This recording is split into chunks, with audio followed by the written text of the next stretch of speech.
Well, everyone, thanks for tuning in to another chat. I am very lucky tonight to be joined by Oak Leaves and Onions.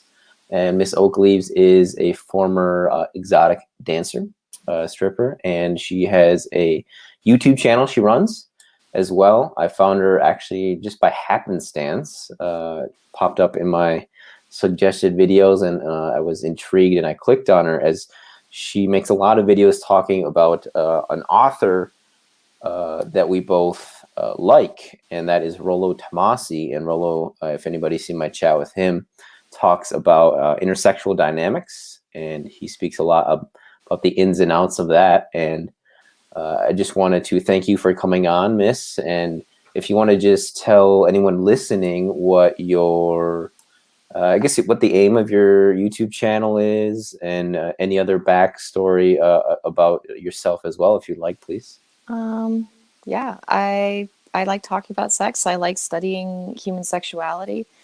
It's really interesting, and there's like endless material to study out there.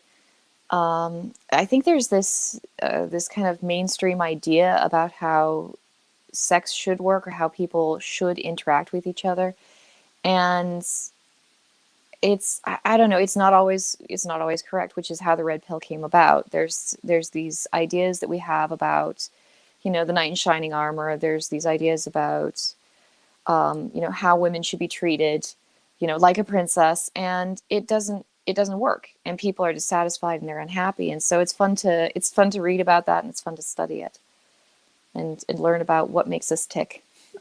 Yeah, definitely. And how did you find Rollo? How did you find his work? How did you come across it? Well, originally I think I ran into it one time where I was just kind of wandering the internet, and I read a few of his articles and I liked them, and I was like, well, that was interesting, and then I wandered off again. And then I made a video about hypergamy because I was tired of being called literally a hypergamous bitch. Why is that? Just I was internet trolls, or just internet trolls, and I was like, do you even know what that word means? And so finally I made a video about it, and I got a comment from a guy who was like, oh, you don't know anything about hypergamy, you don't know what you're talking about, Rollo Tomassi says this, Rollo Tomassi says that, Rollo Tomassi says that you would leave your husband in a heartbeat if somebody better came along. So finally I was like, well, I know that's not going to happen. So I think, if this is actually what Rollo Tomassi is saying, Rollo Tomassi is wrong. But I wanted to see what he was actually saying. So I got the book and I started reading it. And it was interesting enough and informative enough that I decided to just do a chapter by chapter review, because I think a lot of men have read that book and come away with this impression that, women can be horrible, but sometimes I think guys get the impression that women are more horrible than they actually are. There were a lot of, oh, Rollo says this kinds of moments where I don't think that's exactly what he was saying.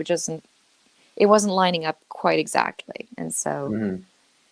Yeah, he does have a very, very strong voice. I would say very strong writing voice. Mm-hmm. And I likewise had a lot to say about the book. I did an interview, I think it was last month, officially on my YouTube channel, and it went about an hour long, which is usually way long. Each of my interviews are like 10, 15, 20 minutes, or my book reviews. So it went way longer, and there was actually stuff I missed that I forgot to say too. So I might actually do another one, but I bought all 3 of his books, read them all. I gifted 2 of them to 2 people in my family, both males. I don't think they've read them, unfortunately. But have you read his other ones too, the second and the third one? I haven't yet, and I'm actually planning on reading them and doing, again, the chapter by chapter review.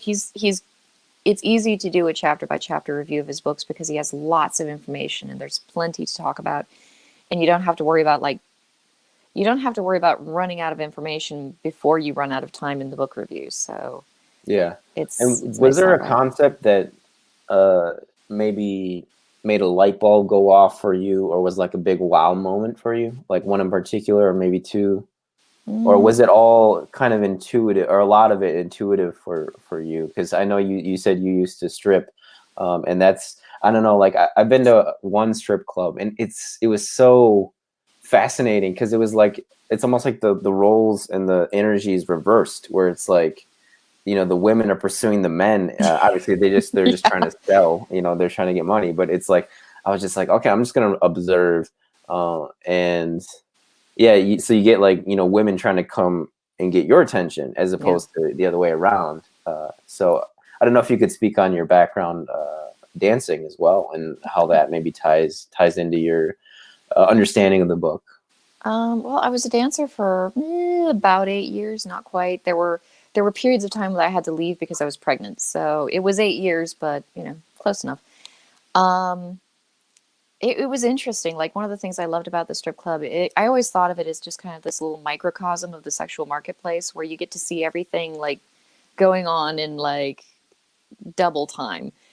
You know, people aren't actually pairing up and partnering for life. So you get to see people, you know, running around, pairing up very briefly and then breaking apart very quickly and then pairing up again very briefly and then breaking apart. And you get to see all those dynamics kind of in play.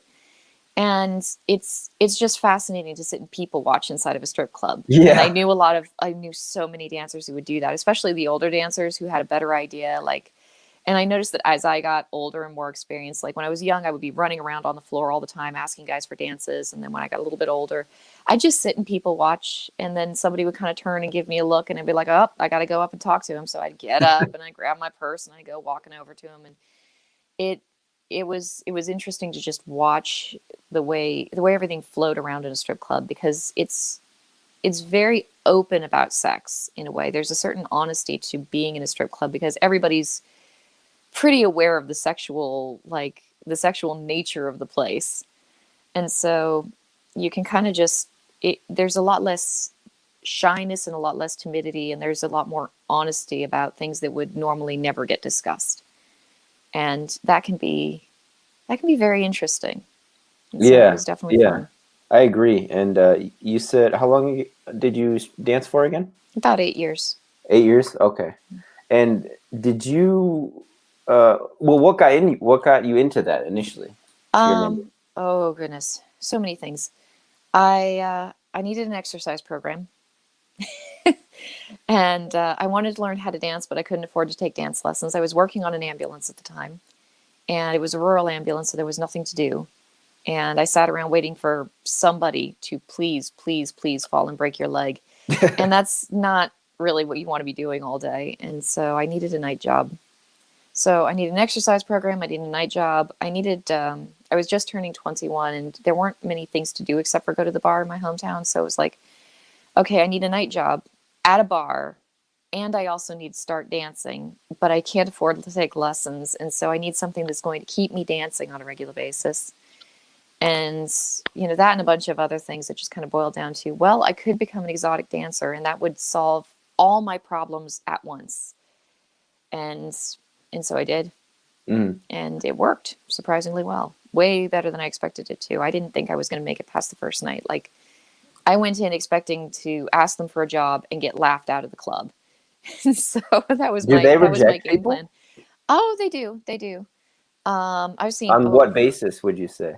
well, they have a lot of clubs have a kind of a method of rejecting people. And I've seen women who should not be hired in strip clubs. And I've seen women who should not be hired in strip clubs get hired. And I've seen women who should not be hired in strip clubs get rejected. And usually in the more modern kinds of clubs, so not small town podunk clubs like the one I worked at, they tell you that you can have the job if you can pass an audition. And so this weeds out a lot of the girls who are like beginning strippers who are too shy to take their clothes off. Like they think they talk a big game and then they get up on stage and then all of a sudden it's like, oh my God, what am I doing? And they run off stage.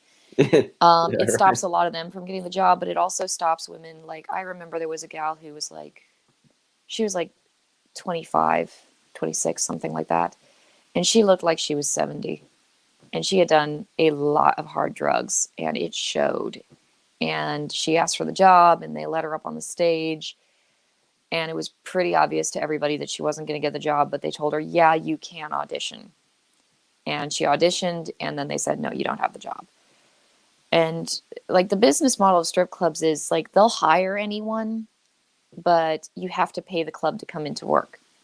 And so they wash out a lot of girls who can't actually earn money just by they keep going in and they keep not earning money. They keep owing the club money, and eventually they just have too much of a debt to the club and they have to leave. Okay. Wow, I did not know that. I wonder, would you know, I don't know if you know this, like what percentage get rejected? A lot. Like, I mean, they don't get rejected from the club. A lot of girls will get hired even though they don't have what it takes to make it work. And then they just wash out on their own. And Oh, okay. so, Okay. like, Got if you. you're pretty and you're young, they will hire you, which is great because there are a Right. lot of girls who look at it and they're like, I don't know if I can do this. I'd love to try to do this, but, you know, I don't know if they would actually hire me. They'll probably hire you. If you're young and you're pretty, they'll hire you. If you have what it takes to make money in the strip club, that's a different thing. That's something you kind of discover later on because, excuse me, if you can sell dances, then you can make money. And if you can get money on stage, you can make money.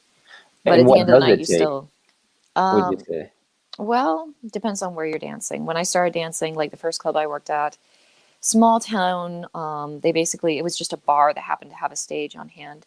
I'm sorry, I just noticed my cat is, yeah, Oh, you're he's fine. he's I've had totally cats in my background too while I'm recording. Oh, he's like good. scratching away. We have what we call it a pipe hand. It's a little tiny cat bed. It's directly behind me, so I'm hearing scratch, scratch, scratch, scratch, scratch. What's his Like name? his name is Chester. Chester. Okay. Yes. Well, if he makes a Yes. cameo, it's quite all right. Yeah, no, he probably won't where I'm sitting right now, but if they will, it's probably right behind me and they'll just kind of walk around. They show up in most of my videos at this point. Like every once in a while I'll get a comment like asking where the cat is. It's like, oh, you know, they were sitting directly behind me this time, but they were there. And he is sitting directly behind me. He's just on the ground. But yeah, the first club I worked at, like I made like anywhere from 250 to 350 on stage every night that I worked. And I was just money on the stage. And I had just turned 21, so it was when you start dancing, that's the most money you're ever going to make in a way, like just looks wise. The younger you are, the more money you make. And so I was doing really, really well there. And I didn't have to sell dances. They weren't expecting us to sell dances. I didn't actually owe any money to the club at that particular setup because it was just a bar that had strippers in the corner. The second place that I worked was an actual strip club. It was entirely geared around the idea of having strippers. That was their business model. So you paid 25, I believe it was, dollars to the club every night. And there it was a little more difficult to make money because I had to actually sell dances in order to make money. I still made good money on stage, but it was maybe I'd make about $60 on stage per night at that club in that location. And then everything else that I made was from dances that I sold. That's a much more modern business model for a club, but it also depends on your location. So this was a small podunk town in the middle of nowhere. So on the one hand, it was a lot easier to sell dances because if you were halfway pretty, there weren't that many pretty girls out there, and there weren't that many girls who were willing to be strippers in the middle of nowhere. So money was easier to come by. We actually imported a lot of our strippers at that club because girls would travel and they knew to come to our town because there wasn't a lot going on, so there wasn't much competition. So we had a lot of girls. We had girls from Alaska, from Portland, from California, from just all over the place. All American though? No. We had one who was, I believe she was Ukrainian. Oh wow. And she came in. Okay. And then eventually I left and went to the city. And once I got to the city, things got much more difficult because the city that I happened to choose to be my new home, I loved it there. It was a beautiful city, but there were very, very restrictive laws on what you could and couldn't do on stage. There were very restrictive laws on how close you could get to the customers. They had what's called a 3-foot law, so customers couldn't get within 3 feet of the stage. My goodness. So you couldn't actually reach out and touch the customer, even if you were just like shaking his hand. Like it was impossible. Wow. I don't think that was Florida. No, that's not Florida. And so, you know, there it becomes very difficult to make money. So I might brag about having a night where I made like, you know, $800. and I can brag about that. Like, wow, I made a lot of money. And everybody in different parts of the, like, if somebody from Atlanta heard that, they'd laugh at me. Like, that's all the money you could get. Yeah, It's right. like, yeah, in that part of the world, in that part of the country, that's all the money you can get. The most I ever saw any woman make in any of the clubs in that city was one gal who made $2,500 in one night, which is actually a very impressive number for pretty much any club, really. But she made it all in private dances off of one guy that A she met whale, who really right? liked her. Yeah. And that was unheard. I never made that much money in a night. I never, ever made that much money in a night. But Would you want to share where, maybe if you don't want to share the state, the general location, or even the city, if you'd be comfortable? I don't know. I traveled around. So I was in, let's see, I went to, Washington, Oregon, Tennessee, Louisiana. I did go to California, but I wasn't there to dance, kind of. I was just sort of checking out California. And it turns out that I have some really bad allergies in California, so I didn't stay for very long. Like, Oh, wow. I did not do well there. I had to pop like Claritin like it was candy. So it's like I cannot live in this place. But Seattle was. I went to Seattle, Washington. That was beautiful. I went to Portland. That was interesting. I went to New Orleans for a while, and I used to dance in New Orleans. Like one week out of every month, I would just go to New Orleans and dance there. And I made kind of a living off of New Orleans for a while. Yeah. I danced right on Bourbon Street, actually, so that was kind of cool. Oh, wow. Nice. Was it during what's it called, Mardi Gras, like Fat No, I Tuesday and never all did that? Mardi Gras. I stayed away from it during Mardi Gras. Too much crowds, too much noise, too much craziness, and a lot of crime in that place. Like I mean, I saw so many drugs when I was in New Orleans. Like, I Yeah. saw drugs kind of in every single club that I worked at, and every club has its own kind of, at least it's been my experience that every club, or at least every region, has its own kind of drug culture, like drug of choice that you see more often. So, Mm. in my small town, we'd occasionally get stoners, you know, and that's not so bad. We get some pill poppers every once in a while, which is not so Yeah. good. In New Orleans, it was cocaine. Like, there was just cocaine everywhere that I went, no matter what I did, no matter who I was with. I remember there was one night I walked into the bathroom. It was a really slow night, and I was practicing on stage, because that's what I did whenever there weren't customers around. I'd go up on stage, I'd practice and practice and practice. I got tired. I had to go to the bathroom. I walked into the bathroom, and every other girl that was dancing in that club that night was in the bathroom, and they all had little tiny baggies of cocaine, and they were all just doing cocaine like crazy. There was a Wow. cloud of cocaine in the air when Yeah. I walked into the bathroom, and I'm just kind of looking around like, excuse me, I have to go to the bathroom right there. It's like a scene out of a gangster movie or something. It was like, Yeah. you I hear have a about question parties like that in Hollywood or something. about the dancers themselves. Do you guys ever, or you yourself personally, ever enjoy giving a dance, or is it like a chore or job most of the time, or all the time? It depends on the customer. For me, at least, it Yeah. always depended on the customer. I had some guys that I love giving dances to. I love spending time with. There were some guys that it was just they weren't talkers, and usually if I could get a conversation going, especially for a longer dance, that made it a lot easier. For short dance, it's not such a big deal, but for like an hour or a half hour long dance, if you're not having a conversation with somebody, the silence can get a little bit deafening and kind of awkward. Yeah. And some guys are talkers, and some guys are just not talkers. And for some guys, it's okay if they're not talking, because you can tell that they're just visually enjoying the dance and they're really happy. Some guys, they just blank face, not no feedback at all. And it's like, okay, well, I hope you're liking this, because my legs are getting Yeah. tired. What drugs are you on? Yeah, yeah. Oh God, I've sold dances like that. I sold a dance to a guy one time who was, I have no idea what he was high on, but he was talking to me and he was telling me all sorts of just increasingly loopy things. And so eventually I just kind of sat down on the couch next to him, and we talked about his bizarre just experience of the world at that point in his life. And I was just trying to be calm and pleasant, because I didn't know what he was high on, and I didn't want to upset him, because I didn't know what he was going to do, because And he that was was on in something. New Orleans, or? No, that one wasn't in New Orleans. That was actually that was in Tennessee. I was in Nashville at that point. Okay. Okay, wow. One thing I noticed and again, I've only been once, it was actually at this place called Teasers in Key West, Florida. Okay. And it was, again, I have nothing to compare it to, but it was quite similar to what you described with the modern, they had the stage and then, but then you can also go in the back and do your private dances and all that. And one thing I noticed is like, it's not just strictly a transaction, and this kind of dovetails off of what you're saying about sometimes you did enjoy giving a dance to a guy and sometimes you didn't. Is like, oh, there's these two girls that I'll use as an example. There's one girl, she's really tall, very fair skinned, blonde, and I really wanted a dance from her, but I think she was one of the more desired girls in the club, at least that night. And I tried getting her to come to me, and she, like, nothing I was doing was working. And but eventually I did get a dance from her, and it wasn't enjoyable. Like, she was not into it at all. And then I got this other woman who, she was a brunette. I don't think she was American.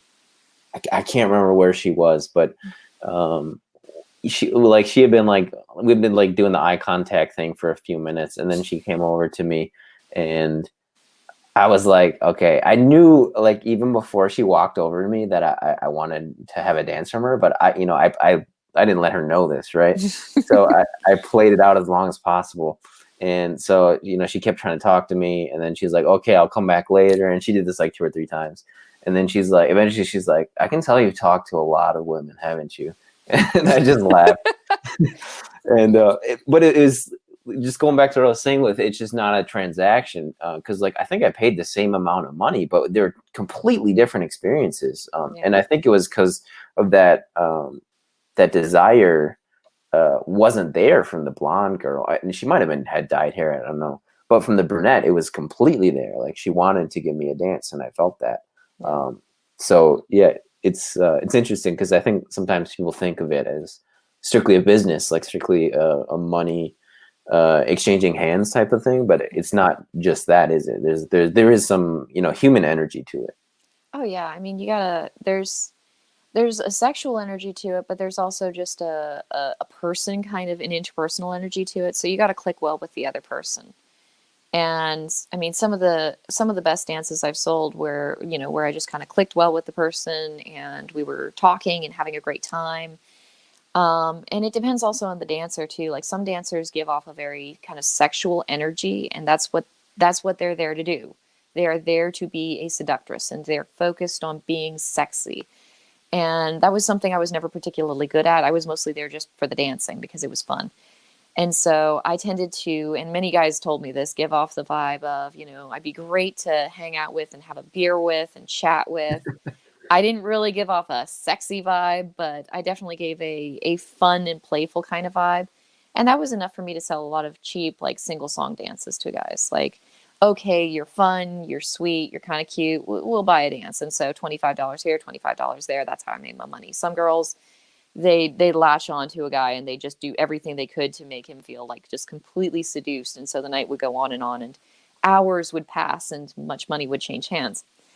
I just didn't do that. I was never good at that. And so I'd be bouncing around the club, just kind of being friendly and playful with everybody. And that's how my money kind of came in. I had guys who hated the dances I gave because I gave legal dances, and there were legal restrictions on what you could do in a dance. And a lot of girls, they get kind of tipsy, kind of drunk. They'd start bending the rules or just outright breaking the rules. And so, like, my dances weren't as exciting as a lot of the girls' dances were, depending on which club I was in, because there are things you're not allowed to do. Like, for example, when I was dancing in Nashville, in Tennessee, you're not supposed to be rubbing up against your customer at all during the dance. Okay. Well, girls would break Also that not rule. Florida. Yeah. Oh, yeah. No, Tennessee, I remember the laws were just crazy there. Like, it was designed to make it as difficult to earn money as possible to hopefully just drive exotic dancers out of the area. Really? And so it was super competitive. The girls were super, super pretty. Like, you walk into a club and everybody looked like they'd stepped off the cover of a magazine, Yeah. because those were the only girls who could make any money, because it was just so bad there for money. And What I do you actually think the managed to make cause of money that there. is? Just to jump in. What? What do you think the cause of that is? Why in Tennessee? Just the political climate, or Yeah, it's divided by counties. So I was in gosh, whatever county Nashville's in. That county had laws restricting how close you could get to a customer, when you could touch a customer, whether you could touch a customer at all, what kinds of hand gestures you could make, what kind of underwear, what style of underwear you were allowed to wear. And the wow, reason they had all these rules, and some of the rules got very vague. Like I remember the one thing that I was always kind of bothered by was the 3/4 of an ass law. They call it the 3/4 law. You what? have to have at least 3/4 of your butt covered by your underwear. It Wow, I didn't must know be that was three a law. quarters. It's the law there. And so I remember always asking, okay, would somebody draw me a diagram and demonstrate to me exactly what 3/4 of an ass is supposed to be? Because I know I'm supposed to make my underwear fit this rule, but I mean, Yeah, I couldn't wear the super covering kind of like boy short underwear because guys would complain, well, that other girl showed off more, because I had guys complaining about that all the time. And at the same time, I'd see girls walking around in a G-string, and it's like, excuse me, did you not see that over there? Like, that's not legal. How is she getting away with that? And I guess do they have people that come in and like are, I don't know, they have inspect? inspectors come in. Yes. And What a inspectors job that is. inspectors were always hilarious. Like we'd get warned in advance. And the clubs that I worked in, like I worked in, how many clubs did I work in when I was in Nashville? Like I bounced around from club to club because there were a few that were just not good. One of them shut down on me. I went to it. I went to Nashville. I traveled there. I danced at a club. I thought, okay, this is nice. I'm coming back. I came back to Nashville and I tried to go to the club and they were shut down. And so I had to scurry around and find a different club to hire me. And Wow. the club that hired me at that point was not the best run club that I've ever been in. It wasn't the poorest run club I've ever been in, but it wasn't the best. And so they were constantly making rules that they never enforced. And they were weird rules, like you can't chew gum on the floor. You can't be looking at your phone while you're out on the floor. And they'd make these rules because like some girl would be like in the middle of giving a dance to a guy and she'd be texting away on her phone or playing a game on her phone or something. Oh my And goodness. so it was like, you can't have your phone out while you're on the floor. Well, I'd be getting texts from people that I actually wanted to hear from. And so then I'd be scurrying to the back room to check my phone. And eventually I realized nobody's actually enforcing these rules. Like nobody actually cares. Hmm. But that club had a very strong tendency to treat the dancers like they were small children in like a high school or something. Yeah, it Like, we'll sounded like confiscate school your rules phone to from me. you, or we'll take your gum away. It's like, Yeah. all right, I'm an adult, so what are you gonna do? Like wrench it out of my mouth with your finger? Like that's not gonna happen.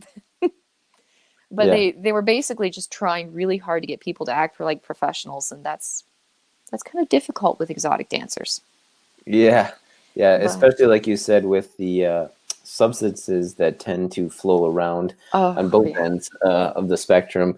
But going back to kind of intersexual Hmm. dynamics, what I don't know, like was it difficult reading some of the stuff that Rollo wrote? Because sometimes, like, I wonder, like, what, and this is why I kind of wanted to hit you up, was like, what would a woman think of how Rollo speaks about women? And he speaks, like I said earlier, with like a voice that has a very kind of authoritative tone, right? So, well, yeah, Yeah. what do you think about that? How did it make you feel? It was interesting reading. There were a lot of things that I read that just kind of made sense to me. And I guess like I used to entertain myself by watching like sex documentaries whenever I could find them. Like, and I mean, a lot of them have become like very they have a very feminist slant to them, so that's less than useful for me.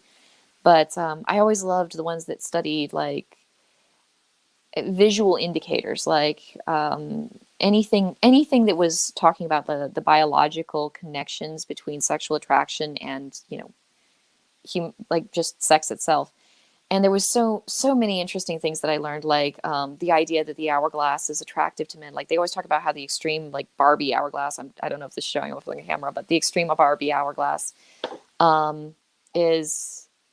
Oh, thank you. The extreme Barbie hourglass. Like guys are very visually attracted to this super super. hourglass that, isn't realistic and would never occur in real life. And they like to point to that and say, okay, well, guys have this unrealistic, weird idea of beauty. And it was all because the human eye is designed to capture motion instead of static frames. Like we didn't evolve in the era of the camera. So when we began noticing visual sexual cues, it was in motion.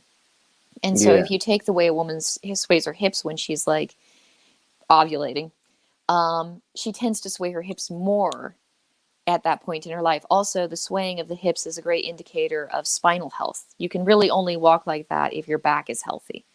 And so a healthy woman who's got, good spinal health, who's ovulating and probably trying to contract a little bit of male attention, she's going to sway her hips a lot more as she walks than a woman who's, not got any of those things going on. And so if you take a bunch of images of a woman swaying her hips as she walks and you superimpose them all over one another, you get that extreme hourglass. And that's what your brain is picking up on when you watch a woman walking by. You're looking at the hourglass, but you're also looking at how she's moving, because she's indicating to you by her movements whether or not she's sexually receptive. And so, that's fascinating. And that's the sort of thing that I used to watch, like any kind of documentary, any kind of information I could get on that sort of thing, like just as a hobby. And, I mean, it was a professional interest too, because I was going out and I was dancing, and it's like anything that I learn here, I'm going to apply to my job as well. But then I read Tomassi's book, and it's like, okay, a lot of this makes sense. Like this, it makes sense.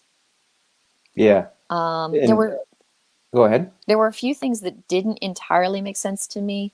I know that I talked a lot about competition anxiety in my videos when I was reviewing it. I didn't like, he put out a video at some point where he was giving a talk and he was talking about dread. And the moment he said the word dread, it all clicked into place. It's like, okay, dread, I understand. Competition anxiety mystifies me, but dread, I understand. Because, the idea that I might lose my sexual partner or my potential sexual partner, that was a concern for me, but it wasn't a concern as in, oh, he's going to wander off with some other woman. I was a stripper. I was 23. I was at the top of my game. So I didn't have to worry about that so much. I did have to worry about him simply wandering off one day because, he was a very intelligent person, and he was very, curious about the world. And so if something interesting, caught his eye, he might just happen to go away and do that instead. And so there was that element of dread, like, oh God, I might lose him someday. He might get a job offer somewhere. He might, find something interesting that he wants to study or do. And then that's the last time I'll ever see him. And luckily, I managed to convince him to marry me before that became a problem. So Congratulations. Easier. Thank you. Thank you. Yeah, they're very similar concepts, dread and competition anxiety. And he talks about dread game, or stirring up dread within a woman that you want to get with, or competition anxiety as well. And it made me think of something that I think a lot of people do, not just men to women and women to men, and that's they project their own psychology on other people when it doesn't apply. Yeah. And I think both men and women, they both do this when they're mating or when they're courting, when they're trying to get with each other, especially when they're younger, because they don't have maybe as much experience. But even you see older guys do this too, where they like, for example, sending a dick pic is like, I personally don't know a woman who wants a dick pic, like legitimate. I mean, do you? I don't. Or another thing too is like women do this too, where we going back to competition anxiety, and we haven't mentioned alpha yet, but like an alpha male, right? By definition, attracts the majority of females, and also by definition is part of the minority of males in any context, whatever context. And in that sense, like I remember I hung out with this girl once, and she said she didn't describe any objective features that made men attractive to her. She said, what attracts me is other women being attracted to the man. I was like, wow, that is fascinating. Like, it's true too. Like that's very observant of her, actually. Like many women don't pick up on that, but Yeah. Yeah, and this was in high school too. And I was like, wow, that is really interesting. She was like, yeah, what's attractive to me is when other people find them attractive. I was like, oh wow. And just like the jealousy thing too, I think that women feel when they do see any guy really, or let's say the alpha for this example, getting attention from another woman, they feel that jealousy. And I think because of that, they will try to use that trick on men, but I don't think it works as well on men. For a lot of guys, it's a turnoff, and Yeah. it's like they just walk away. And that's another point too, where it was like, men sending pics of their genitalia, where it's like, that's not why women get with you, right? Yeah. And then likewise, women trying to make men jealous in that way. That's, men don't really work that same way psychologically that women do, where it's like, oh, actually jealousy makes you more attractive to women. Yeah. I don't know what your thoughts are on those things. Well, that makes a lot of sense. Like, I mean, if a man is interested in a woman, or if he's sizing her up to see if she would be a good potential mate, he doesn't want a potential mate who's going to be likely to run off with someone else. Because I think actually this is one of Rollo's big ideas that he talks about, is the existential fear of men is that they'll get cuckolded, that they'll end up caring for or raising offspring that are not actually theirs. And so they want a man, or a man wants a woman who's going to be very, very loyal and very, very stuck to them, which is honestly, I think, the way women are kind of geared to act to a guy. Like, I think that a lot of women would argue against that, but if they find a really, really alpha guy, all of a sudden they're just stuck to him like glue. And it's like, the more alpha the guy is, the more they feel that he's an alpha guy. I think the more they just kind of, all of a sudden it's like, yep, I'm there when you call me. I'm 100% loyal. I'm 100% yours. And they can, I've seen like this kind of tendency in women, like, oh, I'm strong and independent and I'm my own woman and I can take care of myself and I don't need no man. And then somebody really, really hot walks into the room and suddenly it's like, what was I saying about strong and independent? Forget that, that's not important. Yeah. So yeah, that's what men are much more likely to respond positively to, I would think. This tendency of a woman to just be, kind of glued to them, or much more likely to be loyal to them. If a girl's wandering around like showing them all the other guys that they can get a hold of, it's like, okay, Right. you're just shopping around. You're going to cheat on me. You're not going to be loyal to me. I can't trust you. I can't turn my back on you, and that's going to create way too much hassle for me. You don't want to put it in the words. You don't want to put it in so many words, but basically, I don't want to deal with a slut. So if you're acting like you might be a slut, I don't want to have to deal with that. And I Yeah, can and I see a think lot of guys. that's a mistake that women make too. Like I said, is they think, oh, if he knows that I can get other guys, that'll make me more attractive to him, right? Because that's how I think, right? About men, right? But that's not really how men think, like you just said. And you mentioned earlier that you like documentaries about sex. Do you have any recommendations I on wish those? I did. I haven't seen any good ones in a while. There were a bunch of really Okay. good National Geographic, but it seems like the older documentaries that I've seen were the better ones.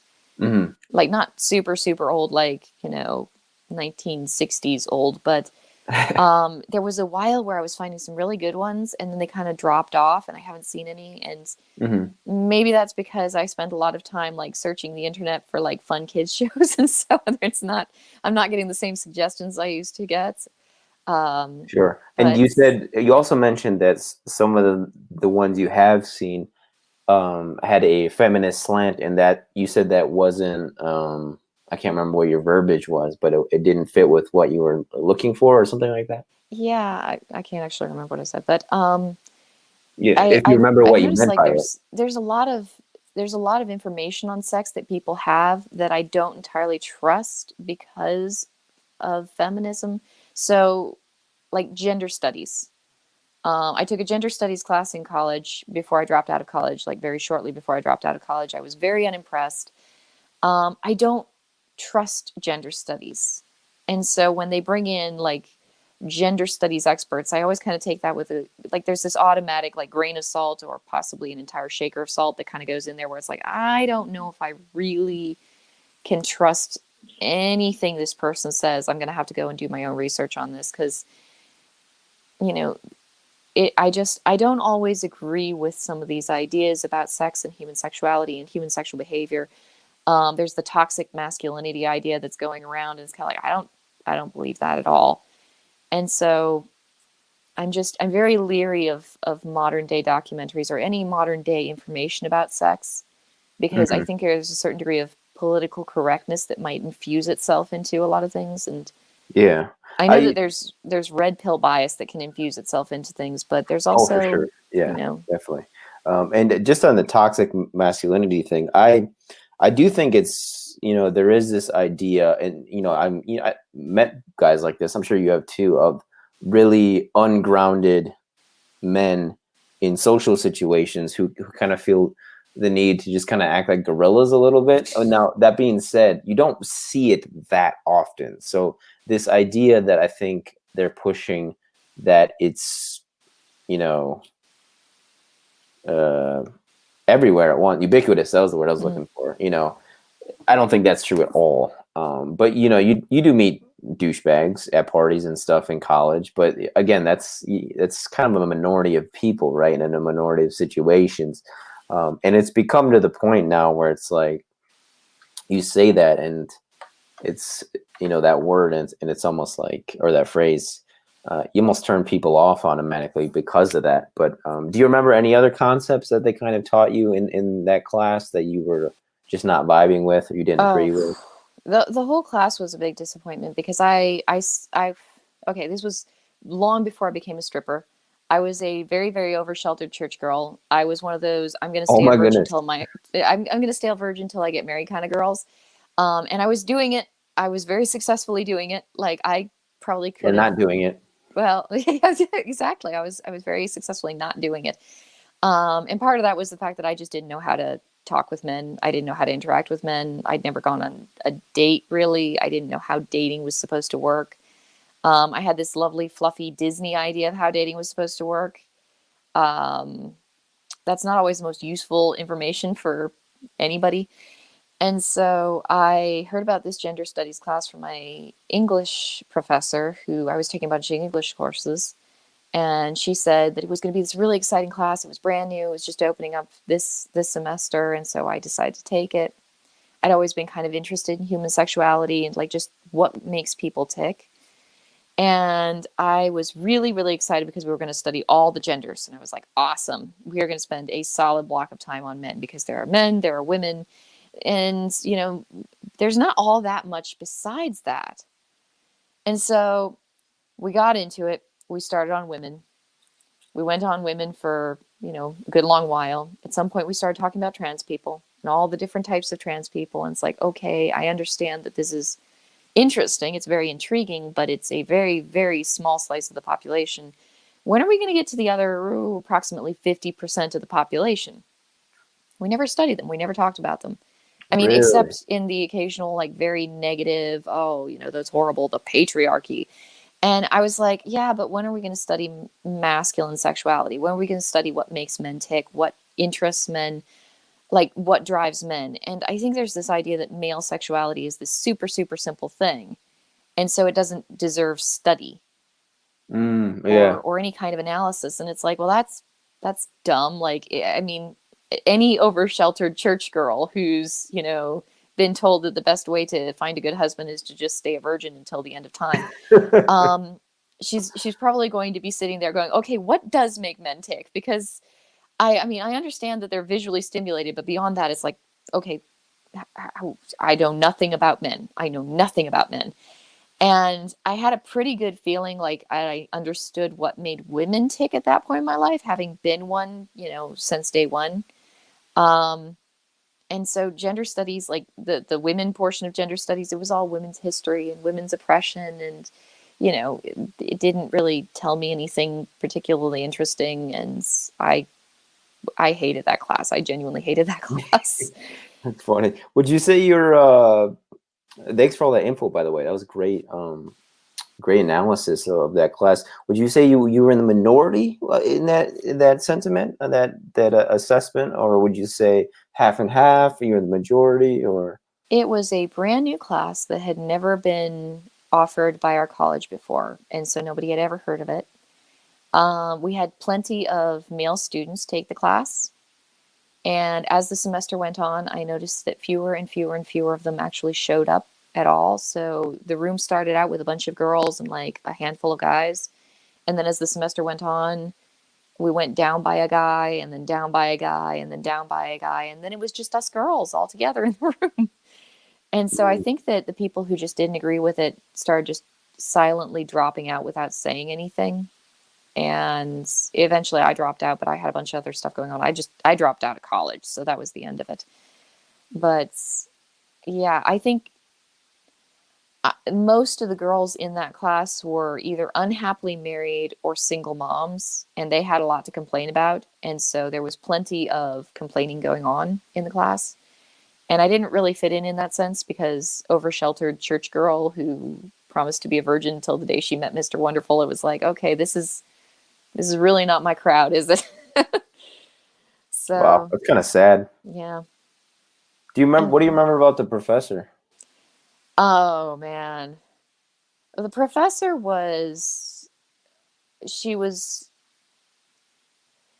a very angry feminist. Let's just put it that way. Yeah. She was kind of fun in the sense that she was, well, I mean, I didn't mind her because I was a girl, so it was easy for me. But, she wasn't a wholly bad person. She was married. She was one of those definitely never going to have a baby types. Definitely, I'm going to bet you anything married to a very beta male kind of guy. I talked with some of the other students and they told me about how one time she was like hanging out and drinking with some of the students and got into an argument with her husband or something. And she like grabbed him by the balls, like literally, and I guess No. dragged him to his feet or something. So, Oh my yeah, goodness. like, That is it's like the microcosm of the relationship in one yeah. And swift so it's like, action. okay, I kind of got an idea how they're Yeah, working together. that is also sad. And that's sad too is just the male sex drive and how desperate uh, some guys are to satisfy that need. They'll do literally anything, they'll leave their dignity at the door, their integrity, and like you said with that guy too, it's just like that's also a sad story. Yeah. But wow, yeah, that's thanks for sharing that about college, because where did you go to college, if you can share? I went to college in my hometown. There was this, it wasn't exactly a community college, but it was technically a university. It was a very small university. Okay. And so I went there because it was local and I could afford it, and Hmm. it just wasn't for me, so I left. Okay. I was Because never a classroom kind of person, so yeah, yeah. yeah. Uh, I never took any classes like that at UW in Madison, Wisconsin, but I heard about it, some of them anyways. And yeah, it was a very liberal campus. Mm. So, we got, signs with, phrases like microaggressions, toxic masculinity, et cetera, et cetera. And yeah, I got in an argument recently with some young women from that campus, actually. And it was just there was no reason to their arguments, really. It was just like a bunch of, they're just in a group basically just validating what the other ones were saying. And I was looking at what they were saying, I was like, you guys aren't even, there's no validity to your argument. There isn't even an argument, really. Yeah. I can't remember what exactly we were talking about, but I've had those arguments before and they suck. Like where like multiple girls will like back up what the other ones are saying, even though they don't actually have a substantial argument at all. I've done that. That's not fun. It sucks. about this topic in particular, or intersexual dynamics, or No, I never really argued with any girls about sexual dynamics. I was smart enough to keep my mouth shut like pretty much all the time. That was one it thing, like makes in strip people clubs, so is like, uncomfortable, doesn't it? Talking about this stuff. Wouldn't you um, say it's quite uncomfortable for most people? Like wouldn't say I I feel comfortable talking about this at the Thanksgiving table, for example. see, I find it fascinating. So I'll talk to anybody who listened to me like about it, but at the same time, I know not to talk to most people. Like I mean, I'm married. I'm a housewife, so we're kind of involved in the church, and I definitely can't talk to the other people at church about it just yet. Like maybe maybe once they get to know me well enough, like eventually it'll be one of those things that like I can kind of bring up.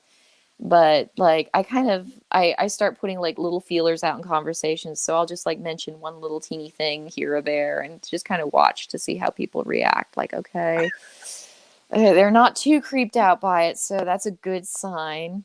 Yeah. But What's an example of those, if you can remember? Like, oh man, I went to have coffee with another mom whose kids are close to my kids' age. Wonderful lady, really really fun to talk to. And at some point I mentioned, oh yeah, I've got a YouTube channel, and just like, oh okay, what's it about? Oh, I talk about men's health issues. Like that's how I said it. And I mentioned that was it was just like a week ago, and so I mentioned that I was calling up a company that does fake paternity tests, and I was like trying to learn about this company that. whoa. Yeah, no, that was a video I did this week. Was that this Wait, week? can you That let was me? last week. I might be jumping the gun here. Can you explain what this company does? They sell fake paternity tests.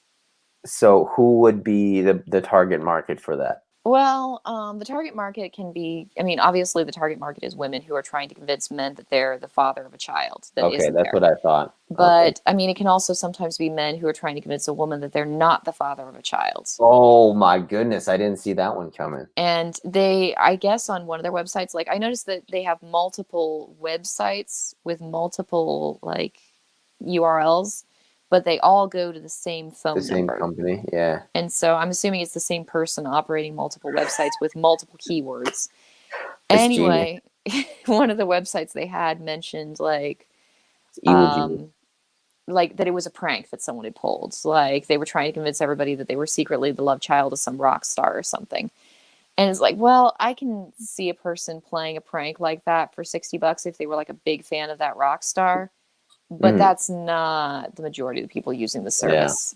yeah. And so I actually called up their phone number and talked with somebody on the other end of the line, and they were plenty happy to help me in convincing my husband that our son, I had a kid crying in the background, so I just kind of went with that, that our Yeah. son was actually his. And I was like, okay, this is one of the sleaziest conversations I've ever had. And I was a stripper for 8 years, so that's saying something. How much? You said it was $60? $60. And they Last time have, I checked, Miss Oakleaves, in France and Germany, it is illegal to get a paternity test. So now there's like a tourism industry for paternity tests in Europe. Because I think you can go. I think in Ireland too, it's illegal, but in the UK it isn't. Excuse me, England proper. So Irish people will fly to the UK, if I'm oh, remembering correctly. And unless Germany and France change their laws, it's still illegal, no matter what, to get a paternity test. Isn't that's that mind-blowing? ridiculous. That is That's mind-blowing to me. ridiculous. Isn't it? Like I Yeah. brought it up to my family, and they just didn't think much of it, and I was like.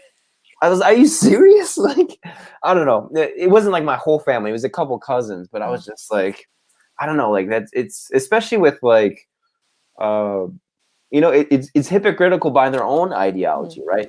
Rollo Tomassi calls it the blank slate Blank slate equity. equalism. Yeah, blank slate Yeah. equalism, exactly. Where it's like, okay, if we both should have this same opportunities, right?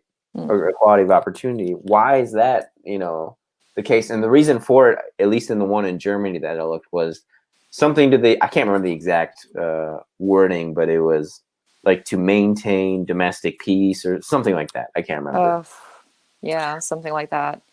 No, I've heard a few people making arguments against paternity testing, and I always just kind of look at it as like that doesn't sound like a very fair or just argument. Like if you erase the genders and you just have person A versus person B, and there's no gender involved, it very quickly looks extremely unjust. Hmm. And like I'm ridiculously for paternity tests. Like, I would love it if it was just a standardized procedure at hospitals when a baby's born to have a paternity test, like, done right then and there in the hospital. I'm so for paternity tests, and I made a video about this too, that I actually asked my husband if we could have paternity tests done on all our kids. so that he could have that same 100% assurance that I had, because they came right out of me. I knew they were mine. And I thought, well, he should have that too, 100% assurance. And there are so many people who think that that's a weird thing. Like, there are so many people who are like, okay, so you were screwing around on him. It's like, no, not at all. We knew, Oh we my knew God. So 100%. they come at you. Yeah. That's weird. What Like, I else did looked at they it as, say?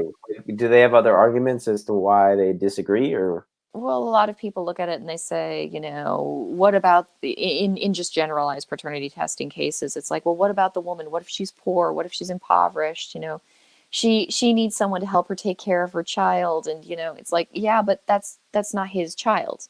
What if he's poor, and what if he's impoverished?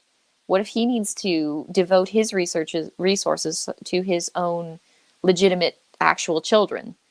Like, there are cases, plenty of cases out there in the world where men are having resources that would otherwise go to their own actual biological children taken away from them to give to a child that is not actually biologically theirs. And You're that's making okay with me, everybody. yeah, That's yeah. You're okay. making Like, me think of Kanye West's his song "Gold Digger," his second verse, which most hip hop heads would say that's his best verse in that song, and it ends with it begins with and ends with 18 years, 18 years, and then at the end of the oh verse he says, yeah. "And you found out it wasn't, Yeah. 18 years. He got you for 18 years, and you found out it wasn't his." Yeah, Yeah. it made me think of that song, but yeah, I don't understand it. There's no one that I can see that is like, I personally know anyways. Again, I'm not speaking for all because I haven't talked to all feminists that can explain that to me, and they don't see anything wrong with it, which I find weird. But and feminism too is another. If we could segue into that before we sign off here, Mm. it's like a very nebulous term, right? It seems like no matter like who you ask, like depending on the woman you ask, you might get a different, or you maybe probably would get a different response every time. I don't know. How would you define it? Because I've asked Rollo this too.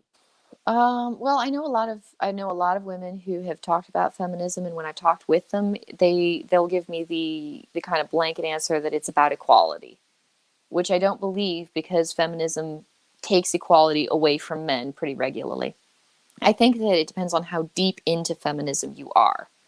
And so there are a lot of girls out there in the world who are just kind of, they're sort of just light and fluffy kind of entry level feminists, where they've been taught a lot of feminist dogma by society, in their schools, by their parents, by whoever around them in their lives. And so they think, oh yes, I'm a feminist because I believe in equality, because equality is a good thing.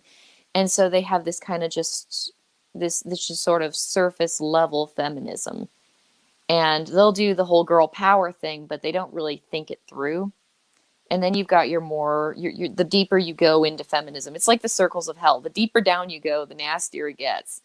And so you have those women who are like, I think it was Big Red who was like yelling about the patriarchy at that one guy, like on a city street, just frothing at the mouth and angry. It's like, you have those people there too. They're in the deeper like circles and the deeper levels of feminism, and they have their own ideas about, you know, toxic masculinity, the evils of the patriarchy, which is controlling all of our lives and victimizing all women. And their version of feminism is going to be, you know, pretty different from the version of feminism that you get with your surface level feminists. They all kind of have the same, like, they all kind of have the same toxic branching throughout them. It's just that a lot of people who are surface level feminists, they never think about it. It's just like, oh, of course that's the way the world works. Because they've never had it's like, there's so much information that we encounter in our lives that we kind of have to take some things just at surface level. My car Yeah, runs somehow. I have no idea. My husband's tried explaining a few things to me and I don't get it. And I'm like, okay, it that's drives, pretty it deep. gets me to the place. I Yeah, understand a that's pretty car, deep. but you know, I don't have to understand anything more than that, because there's just too much information for me to take in. And I think a lot of people do that with feminism, where it's just, there's too much information to take in, so they have this surface level understanding. And Mm. they'll make feminist decisions, they'll follow feminist dogma, and they'll never really question it or understand why they're doing the things they're doing. And then there are the people who are just frothing at the mouth angry, and they get into it and they think about it and they dwell on it. And there are some women out there who have a real genuine hatred for men. And they have reasons sometimes, you know, their father abandoned them or they were abused as a child or whatever, but they take that negative lens and they just apply it to all men universally. Mm-hmm. And that's not good. Yeah, and it's up to each person. It's a responsibility, I think, to deal with that. I don't even know what the right word is. Just that baggage that I think almost everyone goes through to a certain extent, right? Mm-hmm. With men and women, just people in general, you know, or growing up, right? I think that's part of becoming an adult. But thank you so much for chatting with me today, Miss Oak Leaves and Onions. I will put your YouTube channel in the description box. And if anybody wants to, please go and subscribe to her. She posts videos quite regularly, and I am subscribed to her. I've been watching her videos for a few weeks now. So please go check those out. She has very awesome insights, very unique insights into intersexual dynamics with her experience and her mind as well. She's obviously a bright person, and she likes to read. As we can see as well. So thank you so much, Miss. And I would love to do this again too, because I actually had more than I wanted to ask you, but we are at our hour. So I don't know if you'd be up for that at some point. Yeah, definitely. This was quite fun. Thank you. Okay, awesome. Thank you so much. And thanks everybody for tuning in. Stay frosty, and until next time, folks.